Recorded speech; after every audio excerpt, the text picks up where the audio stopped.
평생에 그림을 너무 좋아해서 그림만을 그리다가 세상을 떠난 화가가 있었습니다. 사람들은 그가 많은 작품을 남겼을 것이다 라고 생각을 했으나 그가 남긴 작품은 잘랑 2개 뿐이었습니다. 하지만 그 2 작품마저도 어디에 뒀는지 찾을 수가 없었답니다. 그래서 그의 그림은 전설 속의 작품이다 이렇게 사람들은 이야기를 했습니다. 그러나 약 100년의 세월이 흐른 후에 그의 그림이 발견이 되어서 세상에 알려지게 되었습니다. 그리고 그 그림은 세계 최고의 명화로 그림 애호가들의 마음을 순식간에 사로잡았습니다. 어느 날 그 작품이 경매에 붙여졌고 수많은 사람들이 경매에 참여했습니다. 경매 결과는 2 작품이 모두 다 한 사람에게 낙찰이 되었습니다. 2점의 명화가 전달되는 광경을 지켜본 사람들은 모두 다 그 사람을 부러워했습니다. 그런데 이때 경매에 구입한 그림을 받았던 이 사람은 그림 하나를 집어들고는 그것을 찢어버리고 말았습니다. 사람들은 깜짝 놀랐습니다. 아니 저 비싼 그림을 어떻게 저렇게 찢어버릴 수가 있을까 하고 모두 다 순식간에 소리를 질렀습니다. 하지만 아무렇지도 않다는 듯이 경매장을 빠져온 그에게 친구가 물었습니다. 자네는 정신이 어떻게 된 거 아니야? 왜 그렇게 귀한 그림을 찢었는가? 아깝지도 않아? 그래서 친구는 전혀 아깝지 않다는 듯이 미소를 지으며 이렇게 말했답니다. 이보게, 이제 이 화가의 그림은 세상에서 단 하나뿐이라네. 세상에 하나뿐인 것은 그 값어치가 2개일 때와는 비교할 수 없는 거야. 한번 두고 보세. 2 그림을 산 가격보다 세상에서 하나뿐인 이 그림의 가격이 훨씬 더 높게 매겨질 테니까. 그리고 정확히 일주일 후에 단 하나뿐인 그림을 사겠다는 그림 수집가들의 전화가 빗발쳤습니다. 그리고 그 그림은 부르는 게 값이 되었답니다. 세상에 단 하나뿐인 것은 그만큼 귀한 것 아니겠습니까? 그래서 최고의 가치를 가지게 됩니다. 여러분, 이 지구에는 약 76억 명의 사람이 살고 있다고 합니다.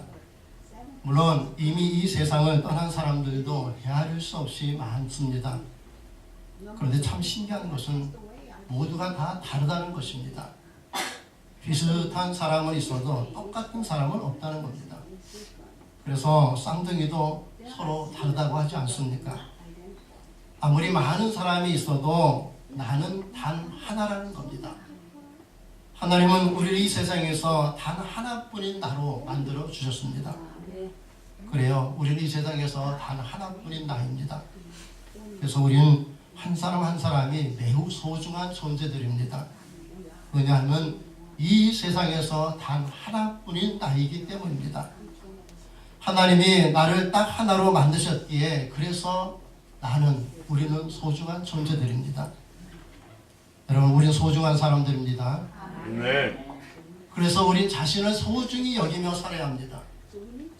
그리고 우리는 서로를 소중히 여기면서 살아야 한다는 말씀입니다. 우린 소중하기 때문에 소중한 자답게 살아야 합니다. 소중하다는 것은 뭘 의미합니까? 소중하다는 것은 그것을 통해서 누릴 수 있는 기쁨이 그만큼 크다는 거 아니겠습니까? 내가 소중하다는 것은 내가 누리게 될 기쁨이 그만큼 크다는 겁니다. 그래요. 소중한 것일수록 기쁨을 주기 때문에 그래서 소중한 것이라고 하는 겁니다. 그래서 건강이 소중하다고 하는 건 건강이 주는 기쁨이 그만큼 크기 때문 아니겠습니까?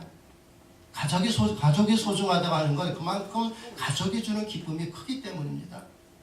친구가 소중하다고 하는 것 역시 친구가 주는 기쁨이 있기 때문에 그런 것 아니겠습니까? 재물이 소중하다고 하는 건 그 또한 재물이 주는 기쁨이 있기 때문입니다. 보석이 소중하다고 말하는 것도 마찬가지입니다.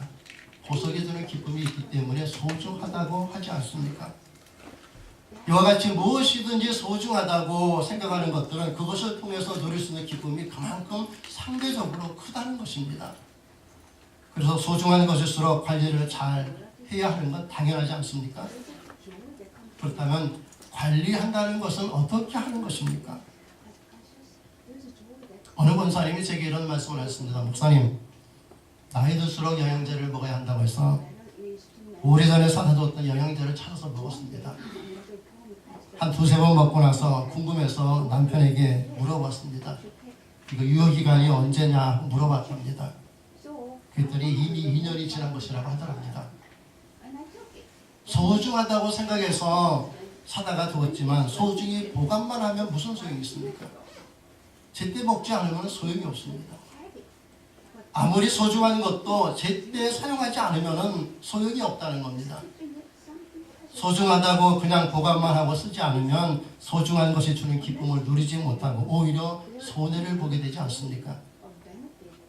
여러분, 건강 소중합니다. 건강을 잃으면 그만큼 기쁨도 잃게 되기 때문입니다. 그런데 건강이 소중하게 건강을 지키기 위해서 열심히 운동들 합니다. 그래서 건강합니다.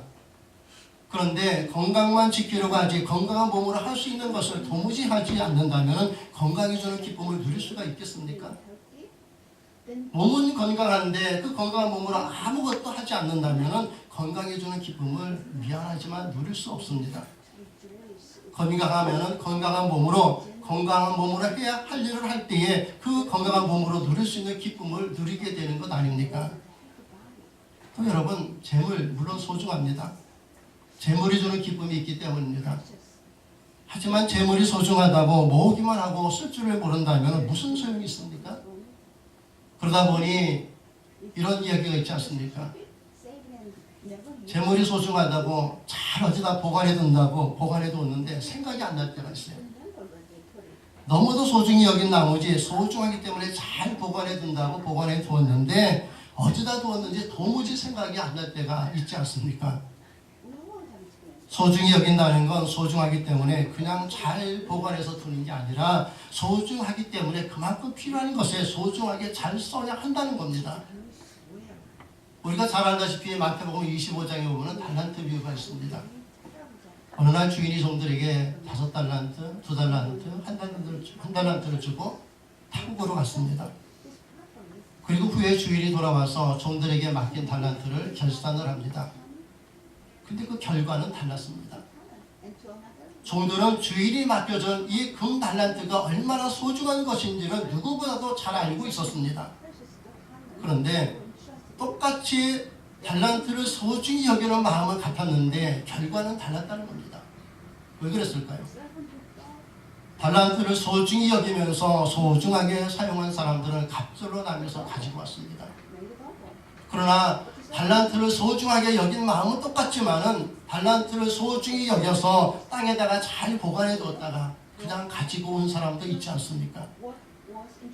한 달란트 맡은 자는 그 달란트가 소중한 것임을 알기에 아무도 모르는 곳에다가 땅에다가 잘 묻어두었다가 주인이 온다고 하니까는 그걸 그대로 가지고 와서 주인에게 주었습니다.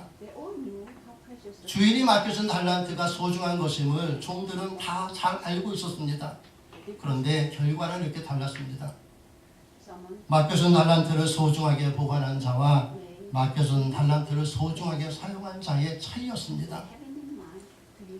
정신 바짝 차리고 소중하게 꼭 써야 할 곳에 쓴 사람은 갑절로 남겼습니다. 주인은 이들을 착하고 충성된 종이라고 칭찬했습니다. 그러나 정신을 바짝 차리고 소중하게 보관해 두기만 했던 사람은 남은 것이 하나도 없습니다. 주인은 이 종에게 악하고 게으른 종이라고 책망하셨습니다. 여러분, 우리는 이 세상에 단 하나뿐인 나입니다. 그렇다면 하나님이 우리를 왜 이 세상에 단 하나뿐인 소중한 사람으로 만드셨느냐 하는 겁니다. 하나님이 우리를 소중한 사람으로 만드신 이유가 바로 이것입니다. 내가 소중하기 때문에 나를 그만큼 소중한 일에 잘 쓰며 살아야 한다는 겁니다. 우리는 소중하기 때문에 내가 너무 소중하기 때문에 내 털끝 하나 머리털 상하지 않도록 나를 다 소중하게 관리만 하는 것이 아니라는 겁니다.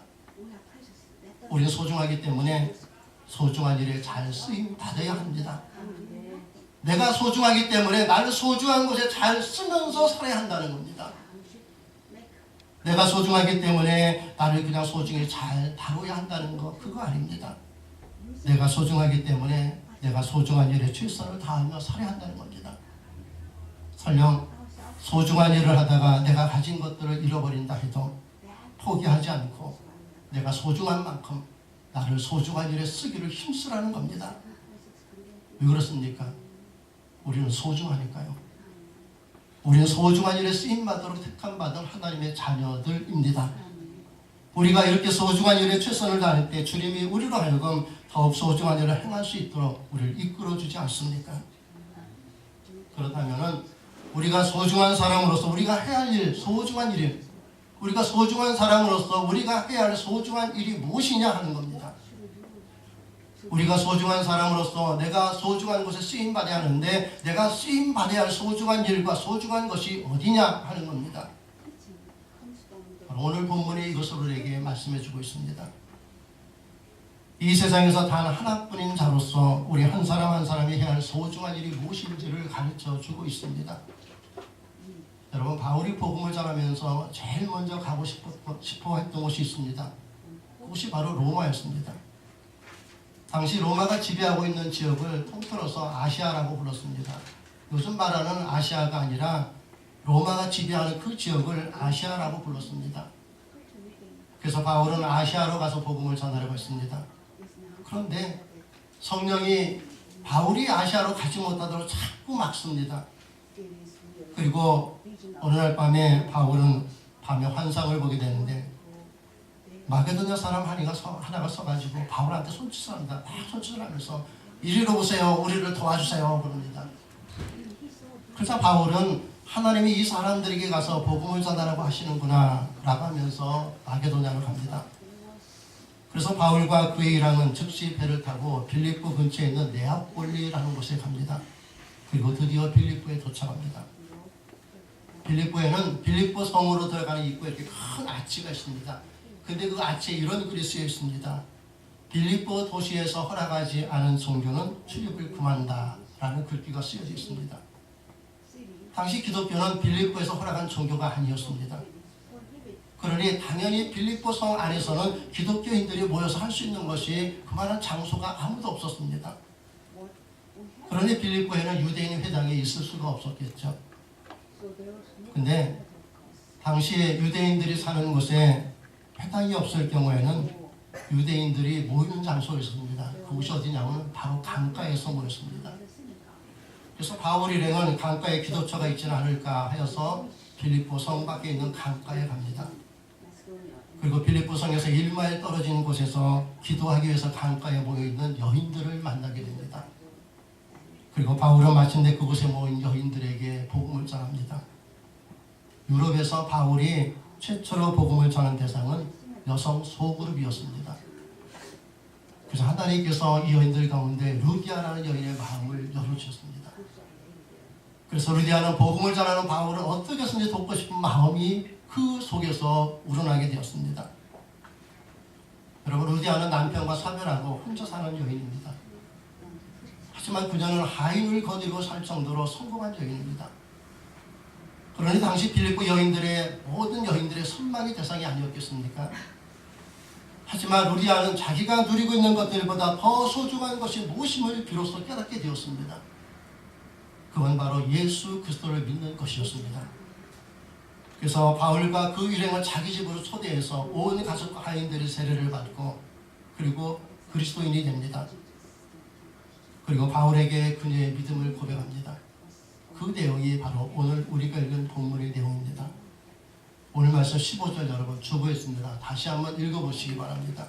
15절 말씀 다시 읽습니다. 시작. 저와 그 집이 다 세례를 받고 우리에게 청하여 가로되 만일 나를 주 믿는 자로 알거든 내 집에 들어와 유하라 하고 강권하여 있게 하니라. 아멘. 바울과 루디아는 빌립보에서 처음 만난 사람들입니다.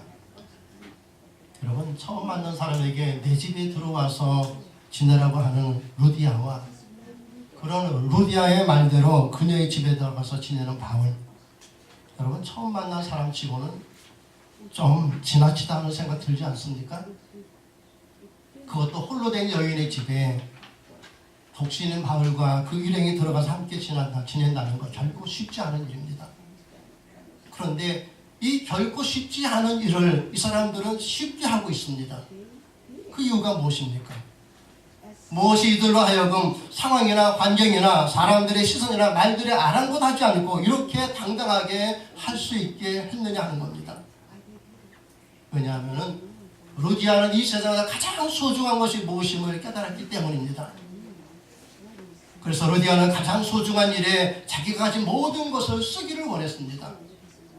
그리고 바울 역시 가장 소중한 일에 쓰임받는 걸 최고의 기쁨으로 여기며 살았던 사람 아닙니까? 그렇다면 이들이 가장 소중하게 생각했던 것, 그리고 그 소중한 일을 위해서라면 그 어떤 것도 마다않는 이들의 믿음은 어디서 온 것입니까? 오늘 본문의 루디아의 고백에서 찾을 수 있습니다. 루디아는 바울에게 이렇게 말했습니다. 나를 예수 믿는 자로 알거든 내 집에 들어와서 거하세요. 나를 예수 믿는 자로 알거든, 나를 예수 믿는 자로 알거든, 나를 예수 믿는 자로 대해달라는 겁니다. 나를 예수 믿는 자로 알려면 뭘 망설이냐는 겁니다. 나를 예수 믿는 자로 안다면 뭐가 두렵냐는 겁니다. 사람들의 시선, 사람들의 말, 사람들의 수근거림, 사람들이 뭐라 하든 그게 중요한 게 아니라 우리가 예수 믿는다는 것, 그게 중요하다는 겁니다. 우리가 예수 믿는 자라면 사람들이 우리를 어찌려 하든 주께서 우리를 지켜주신다는 겁니다. 그래서 루디아는 바울에게 나를 예수 믿는 자로 알거든 나를 예수 믿는 자로 대해달라고 합니다. 우리가 예수를 믿는 자라면 세상에 두려울 게 없다라는 고백입니다. 그래요. 우리가 진실로 예수를 믿는다면 세상에 두려울 게 없어야 됩니다. 그런데 과연 우리 그렇습니까? 우리가 서로 예수 믿는 자로 믿고 예수 믿는 자로 대하며 살고 있습니까? 여러분, 우리가 교회 오는 건 왜 오는입니까? 예수 믿기 때문에 오는 거 아닙니까? 그래서 우리는 예수 믿는 사람들입니다. 그렇다면 제가 여러분들 예수 믿는 사람으로 대해야 합니까? 예수 안 믿는 사람으로 대해야 합니까? 헷갈려요? 당연히 예수 믿는 자로 대해야겠죠. 그런데 만일에 제가 여러분들을 어떤 때는 예수 믿는 자로 대하고 어떤 때는 예수 안 믿는 자로 대한다면 어떻습니까? 기분이 좋습니까? 기분이 좋을 리가 없겠죠. 저는 목사로서 여러분들을 언제나 예수 믿는 자로 대합니다. 우리가 서로 예수 믿는 사람으로 대하지 않습니까? 이렇게 예수 믿는 사람으로 대하는 것처럼 기쁘고 좋은 게 어디 있습니까? 근데요, 어떤 사람은요, 예수 믿는 사람으로 대해줬는데 화를 냅니다. 심지어 교회를 안 나오기도 합니다. 얼마 전에 저희 교회 새로 나온 사람들이 있었습니다. 그 사람 말로는 교회가 참 좋다고 하더라고요. 성도도 좋고 목사님도 좋고 분위기도 좋고 그래서 목사님 나 이 교회 다니겠습니다 그러더라고요.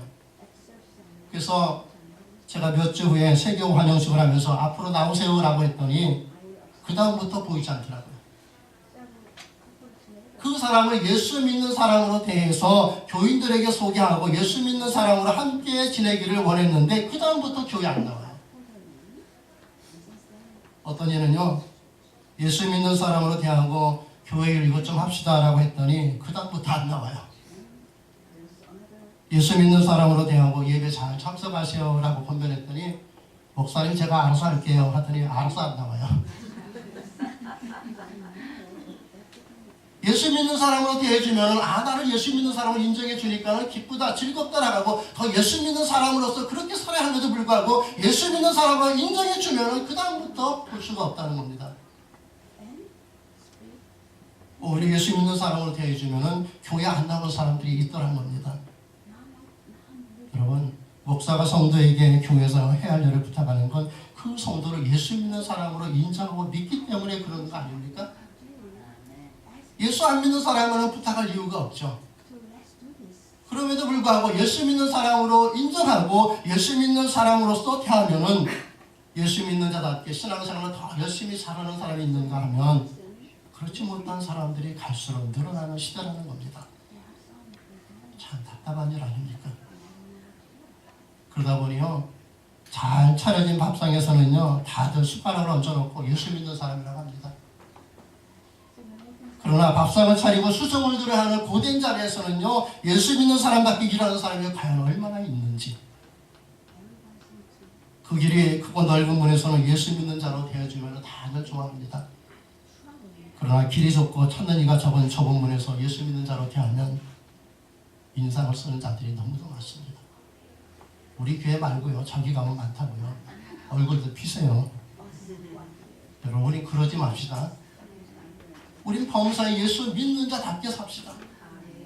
우린 서로 예수 믿는 자답게 대하며 삽시다. 예수님은 마태복음 7장 13절과 14절에 이렇게 말씀하셨습니다. 좁은 문으로 들어가라. 멸망으로 인도하는 문은 그 길이 크고 넓고 그리로 들어가는 자가 많고 생명으로 인도하는 문은 좁고 협찬하여 찾는 이가 적음이라. 아멘. 오늘 본문의 루디아는 빌립보 성에서 허락하지 않는 기독교를 받아들였습니다. 그리고 이 일로 그녀에게 어떤 불이익과 고난이 그에게 닥칠지 몰라도 그녀는 단호하게 그녀의 믿음을 바울에게 선포했습니다. 나를 예수 믿는 자로 알거든. 나를 예수 믿는 자로 알거든. 나를 예수 믿는 자로 알거든. 나를 예수 믿는 자로 대해주세요. 나를 예수 믿는 자로 알거든. 주의 일에 나를 써주세요. 나를 예수 믿는 자로 알거든. 내가 가진 모든 것을 주를 위해서 쓰겠어요. 나를 예수 믿는 자로 알거든. 내가 해야 할 일을 가르쳐 주세요. 그러면 나는 예수 믿는 자로 무엇이든지 하겠습니다. 그러니 나를 예수 믿는 자로 알거든. 나를 써주세요. 이렇게 나를 예수 믿는 자로 알거든 내 집에 들어와서 유하라고 고백한 대로 루디아의 가정에서 빌립보 교회는 시작이 되었습니다. 여러분, 우리 모두는 예수를 믿는 사람들입니다. 우리 모두는 예수님을 믿는 사람들입니다. 그래서 저는 목사로서 여러분들을 철저하게 예수 믿는 자로 대할 것입니다. 때로는 어렵고 힘든 일이 있을지라도 루디아처럼 예수 믿는 자로 여김을 기뻐하며 여러분 주의 일을 잘 감당할 수 있기를 바랍니다. 우리가 서로를 믿고 신뢰하는 건 다른 게 아닙니다. 우리가 예수 믿는 자이기 때문에 서로 믿고 신뢰하는 것입니다. 우리는 서로 예수 믿는 자를 알기에 우리는 서로 예수 믿는 자답게 주의 일에 함께 동역할 수 있기를 바랍니다. 이렇게 우리가 서로 주 안에서 예수 믿는 자로 대하면 주 안에서 모든 일이 형통해지지 않습니까? 여러분, 오늘 예배를 마치고 집에 돌아가면 가족들이 아직 예수님을 영접하지 않았을지라도 예수 믿는 자로 대하시기 바랍니다. 그러면 하나님께서 예수 믿는 자로 그렇게 변화시켜 주십니다. 한국에서 미국 사람도 가기 힘들다는 하버드 대학에 두 자매를 합격시킨 부모가 있습니다. 그래 얼마나 사람들이 부러워하겠습니까? 그 사람들이 묻습니다. 어떻게 그 가기 힘든 그 대학을 어떻게 딸을 둘이나 보냈습니까? 하고 물었습니다. 그랬더니 그 어머니가 이렇게 대답합니다. 저는 어렸을 적부터 아이들을 대할 때마다 하버드 학생으로 대했습니다. 그렇습니다. 우리가 서로 주님을 믿는 자로 대하면 주께서 우리 모두를 반드시 주님의 믿는 자로 든든히 세워줄 줄로 믿습니다. 그러므로 우리가 지금은 조금 부족해 보여도 연약해 보여도 서로 예수 믿는 자로 대하고 또 저 사람이 나를 예수 믿는 자로 대하는 것에 감사하며 사시기를 바랍니다. 이렇게 우리가 서로 주를 믿는 자로 대하며 주님의 마음으로 서로 앞에서 당겨주고 또 뒤에서 우리가 밀어주고 협력하면은 여러분 주님께서 우리 모두 예수 믿는 기쁨을 충만하게 하여 줄 줄로 믿습니다. 주께서 우리를 지금까지 이렇게 인도하셨듯이 우리도 변함없이 서로 주를 믿는 자로 귀히 여기며 살아갈 수 있기를 바랍니다. 여러분, 나를 주 믿는 자로 알거든 나를 쓰라고 고백한 루디아의 고백을 통해서 유럽의 최초의 교회가 세워졌습니다. 우리도 서로 주를 믿는 자로 서로 여기며 함께하면 주께서 이 소망 장로교회를 귀한 교회로 세워주실 줄로 믿습니다. 우리의 가정도 일도도 나와 관계된 모든 것들이 무엇이 되었든 간에 내가 예수 믿는 자로 알고 또 나를 예수 믿는 자로 대하는 그 상황 속에 살아간다면 주님은 우리에게 놀라운 은혜 베풀어 주실 줄로 믿습니다. 그러므로 여러분 우리 손들고 고백합시다. 나는 주를 믿는다. 나는 주를 믿는다. 아멘. 아멘. 여러분 이제 제가 여러분들을 예수 믿는 자로 더 철저히 대할 것입니다.